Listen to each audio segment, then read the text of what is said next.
Dan Merton shrugs on a navy blazer over an open-necked pale blue dress shirt and a smart pair of dark jeans. He studies himself critically in the full-length mirror in the bedroom. Behind him, his wife Lisa says, "Are you okay?" He smiles wanly at her via the mirror. "Sure. Why wouldn't I be?" She turns away. He knows she doesn't relish the prospect of Easter dinner at his parents' house any more than he does. He turns around and looks at her, his pretty brown-eyed girl. They've been married 4 years, and in that time there have been challenges.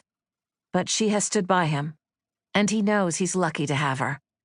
She is his first experience of unconditional love, unless you count the dogs. He tamps down a twinge of uneasiness. Their financial troubles are a source of stress, a constant subject of discussion.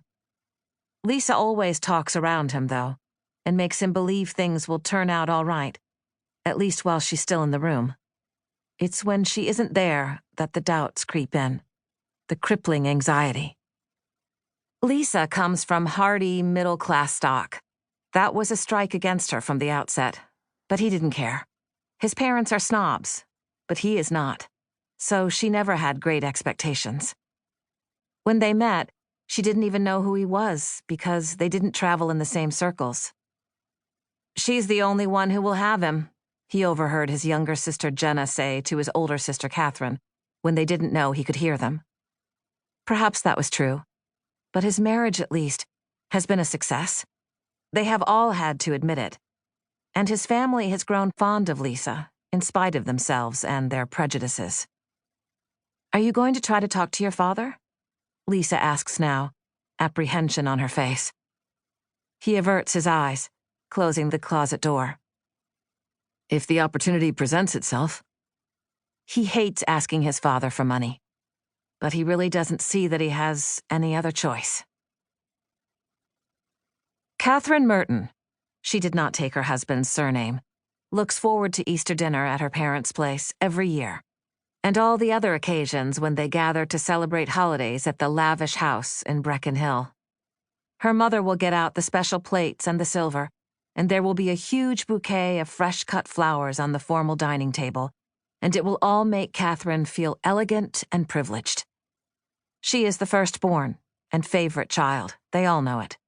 She is the high-functioning one, the only one their parents are actually proud of. A doctor.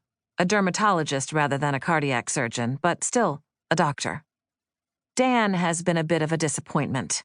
And Jenna, well, Jenna is Jenna.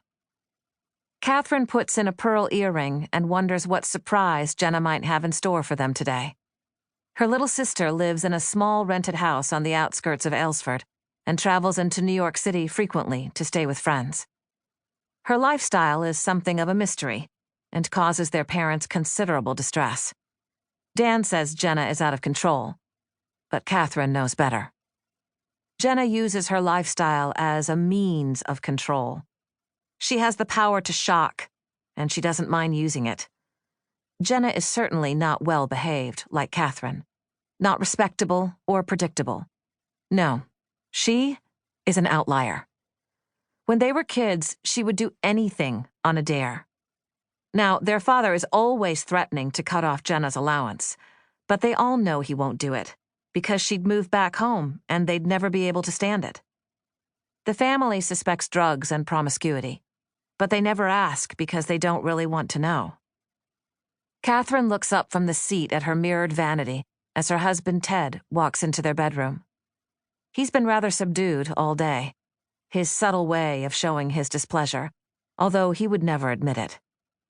He doesn't want to go to Easter dinner at her wealthy parents'. He chafes at their expectation of it every holiday. He doesn't like the tension rippling beneath the surface during these meals. "God, how can you stand it?" he always says, as soon as they're in the car heading back down the driveway. She defends them. "They're not that bad," she always replies, trying to make light of it as they speed away. Now she gets up and goes over to him and kisses him on the cheek. "Try to make the best of it," she says. "I always do," he replies. "No, you don't," she thinks, turning away.